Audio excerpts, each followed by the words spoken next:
뉴욕시의 코로나19 양성률이 올해 들어 가장 높은 14%를 기록했습니다. 원숭이 두창 양성 환자 수 역시 55명을 기록했던 지난주 대비 102% 증가해 119명으로 집계됐습니다. 뉴저지주가 아직까지 팬데믹 지원금을 받지 못한 서로 미비자들을 대상으로 $500의 현금을 지급하는 프로그램을 추진합니다.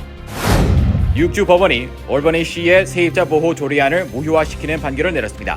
이에 따라 뉴욕주 내 퇴거 대란이 덮칠 수 있다는 우려가 나오고 있습니다. 연방법무부가 미 전역에서 대대적인 범죄 소탕 작전을 벌여 강력범죄 용의자 1,500명을 체포 검거했습니다. 이 중 약 27%는 뉴욕시에서 단행됐습니다.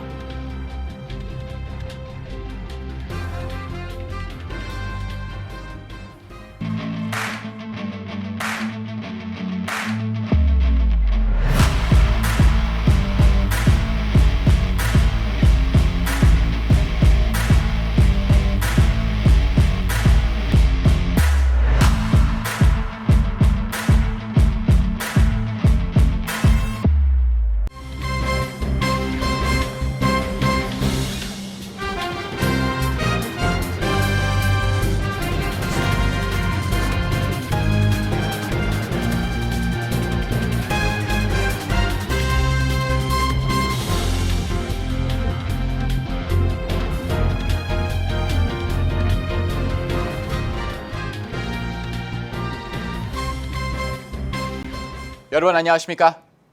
KBTV 뉴스9 이창원입니다. 뉴욕시의 코로나19 양성률이 올 들어 가장 높은 14%로 기록됐습니다. 제2의 전염병으로 주목받고 있는 원숭이 두창 양성 환자 수 역시 한 주 새 또 2배 이상 급증하는 등 확산 속도가 빨라지고 있습니다. 첫 번째 소식 김은지 기자가 전해드립니다. 오미크론 변이 BA.5가 미국을 넘어 전 세계를 주도하는 지배종으로 자리 잡은 가운데 오늘 뉴욕시 보건당국은 시저녁 코로나19 양성률이 지난 1월 이후 최고치인 14%까지 치솟았다고 전했습니다. 뉴욕시 퀸즈 일부 지역은 양성률이 24%를 넘은 곳도 있습니다. 오늘 에릭 아담스 시장은 뉴욕시가 또 다른 코로나19 확산 국면에 들어선 것과 관련해 새로운 방역 시스템을 도입하겠다고 밝혔습니다. 이전에 시저녁 감염 위험도를 4가지의 색상으로 구분해 각 단계별로 일련의 대응책을 제공했던 코로나19 경보 시스템이 효과적이지 않다는 지적입니다. 그는 새로 도입될 시스템은 전 세계 전문가들이 참여해 고안될 것이라고 말했습니다. 다만 이 시스템이 어떤 형태를 취할지 또는 언제 도입될지에 대한 자세한 설명은 생략했습니다. 현재 뉴욕시를 비롯한 뉴욕주 전역에서는 미국을 주도하고 있는 오미크론 하위 변종 BA.5 변이의 감염 사례가 급격히 증가했습니다. 보건 전문가들은 현재 보고된 14%의 양성률은 감염 여부 검사를 실시하는 시민수가 팬데믹 초기만큼 많지 않기 때문에 실제 양성률은 훨씬 더 높을 위험이 있다고 지적했습니다.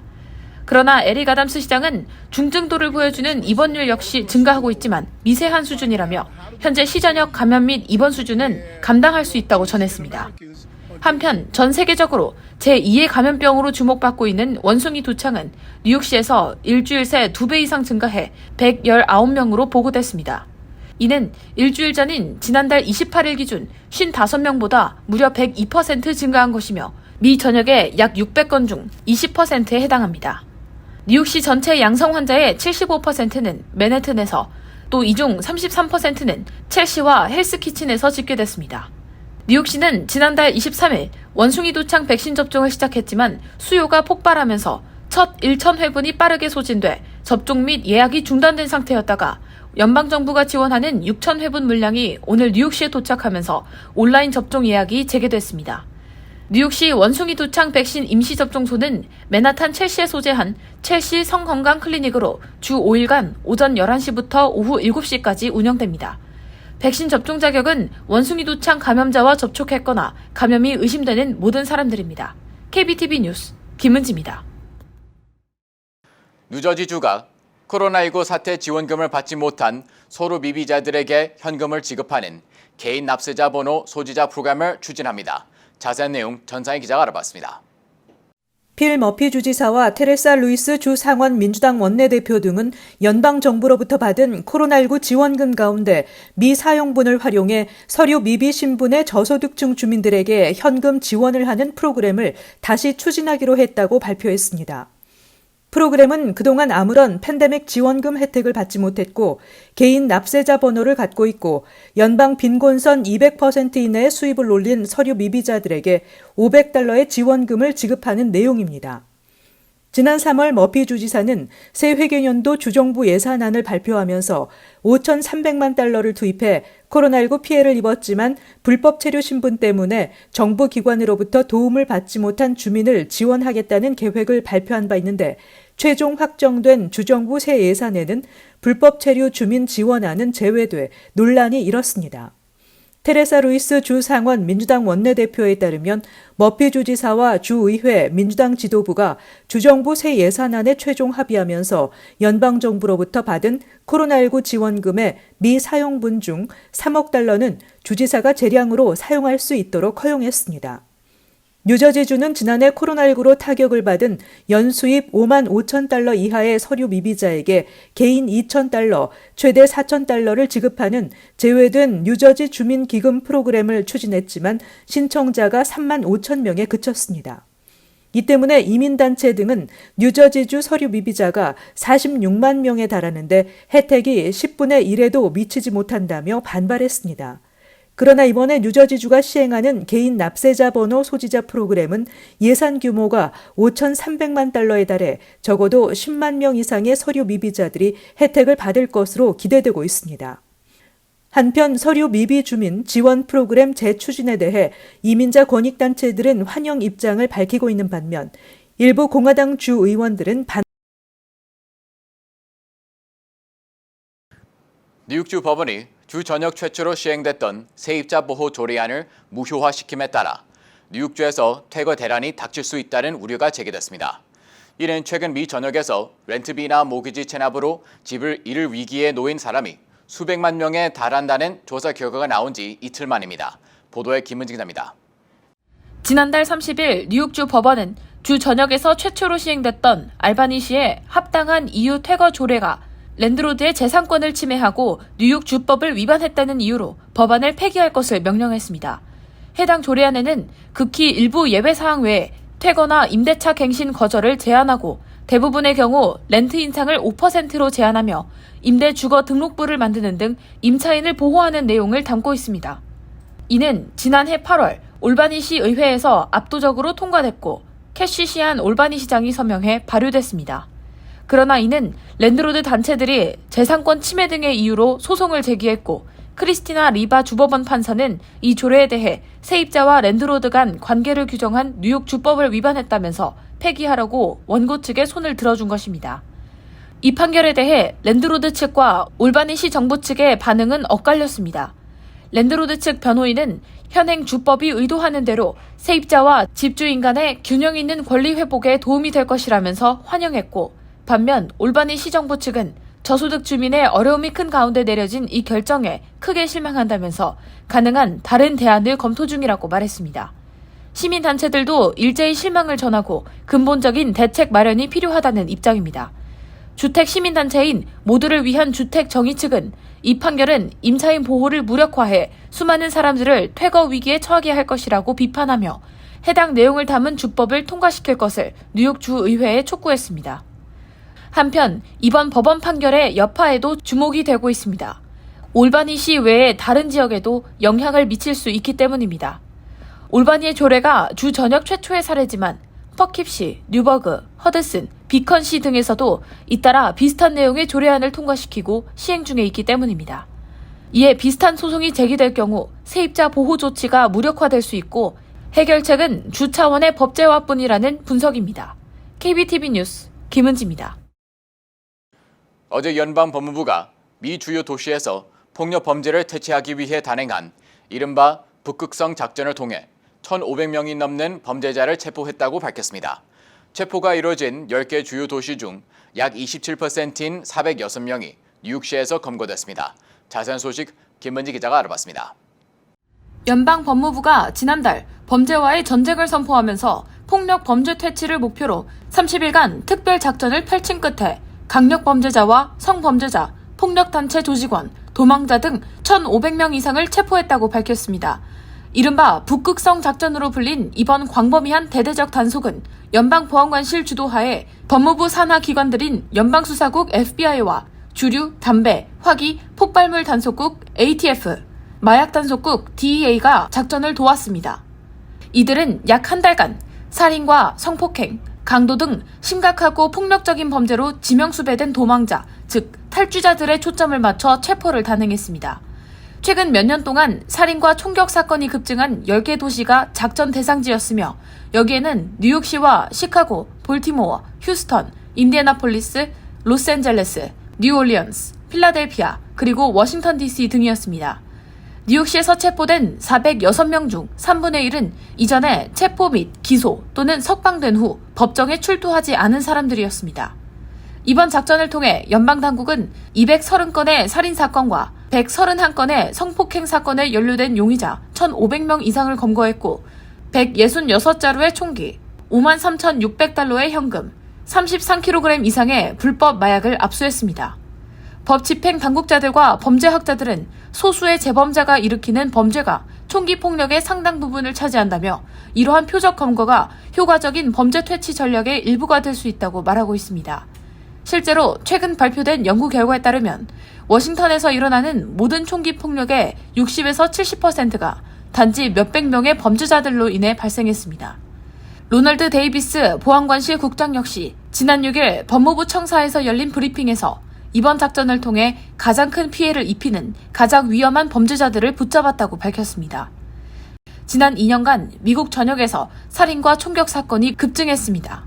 형사사법위원회가 올해 초 발표한 자료에 따르면 지난해 미국 내 22개 주요 도시에서 살인 건수는 그 전해인 2020년에 비해 5% 증가했고 2019년과 비교하면 44%나 증가했습니다. 22개 도시 가운데 16개 도시에서 살인이 증가했고 일부 도시는 새로운 기록을 세운 것으로 나타났습니다. KBTV 뉴스 김은지입니다. 뉴욕타임즈는 FDA가 코로나19 치료제 박스로비드를 처방할 수 있는 의료 전문가의 약사를 추가했다며 이번 조치로 환자가 이 약을 구하기 더 쉬워질 것이라고 보도했습니다. 지금까지는 의사와 간호사, 보조의사만 이 약을 처방할 수 있었습니다. 박스로비드는 코로나19 증상이 나타난 지 5일 이내에 복용해야 합니다. 질병통제예방센터의 최근 분석에 따르면 이 약이 승인된 뒤 처음 5개월 동안 상대적으로 저소득층 지역이 이 약을 처방받은 비율이 가장 낮았습니다.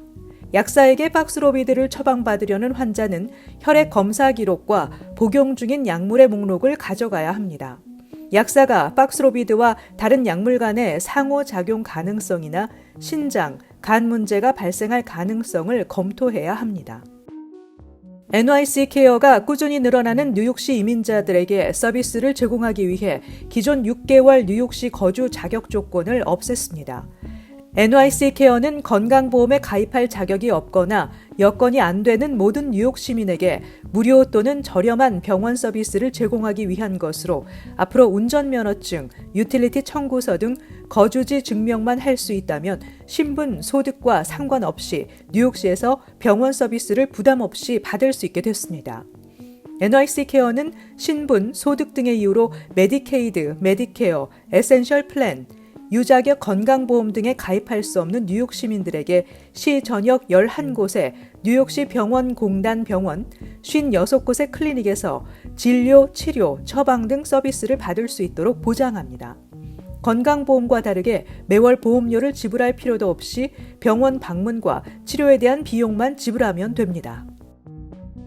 에릭 아담스 뉴욕시장은 부족한 해수욕장 안전요원 충원을 위해 노조와 올 여름에 한해 한시적으로 시급 인상에 합의했다고 밝혔습니다. 이날 합의에 따르면 안전요원들의 시급은 초보자 기준 $19 46센트로 기존 $16에서 $3 46센트가 올랐습니다. 특히 여름 내내 매주 일한 안전요원들에게는 시즌이 끝나는 9월 $1,000의 보너스도 지급한다는 계획입니다. 뉴욕시는 지난달 안전요원 구인난 때문에 올 여름 공공수영장에서의 시니어 수영 교실 등을 운영하지 않기로 했습니다. 뉴욕시에 따르면 6일 현재 고용된 안전요원은 778명으로 해변과 51개 공공수영장에 모두 투입하기에는 절반 수준에 그치고 있습니다. 연방식품의약청은 지난달 귤에 내렸던 판매 금지 명령을 일시 중단한다고 밝혔습니다. FDA가 추가 검토를 진행하는 동안 유통 거부 명령을 일시 중단하겠다는 것입니다. 그러나 이번 조치가 앞선 명령에 대한 취소는 아니며 귤 전자담배의 홍보, 판매나 배송에 대한 허가를 의미하는 것도 아니라고 덧붙였습니다. FDA가 10여일 만에 귤 전자담배에 대한 입장을 바꾼 것은 법원의 제동 때문입니다. 지난달 FDA 명령 후 연방항소법원은 소송이 진행되는 동안 FDA 명령의 효력을 중지시켜달라는 귤의 요청을 승인했습니다. 이번 조치로 귤 전자담배는 일단 시장 퇴출 위기를 넘겼지만 귤 제조사는 전자담배가 대중의 건강에 도움을 준다는 점을 증명해야 합니다. 잠시 후 커뮤니티 브리핑을 전합니다.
이어서 환율과 증시 전입니다.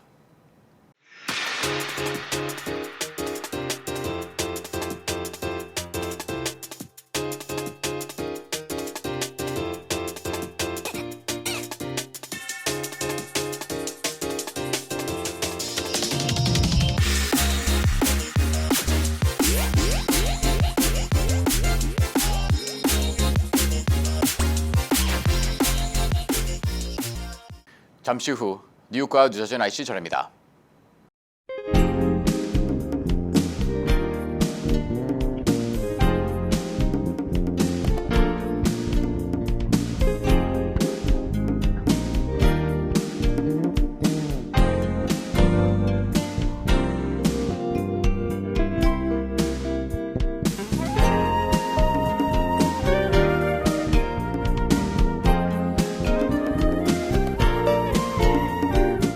KBTV 뉴스9 마칩니다.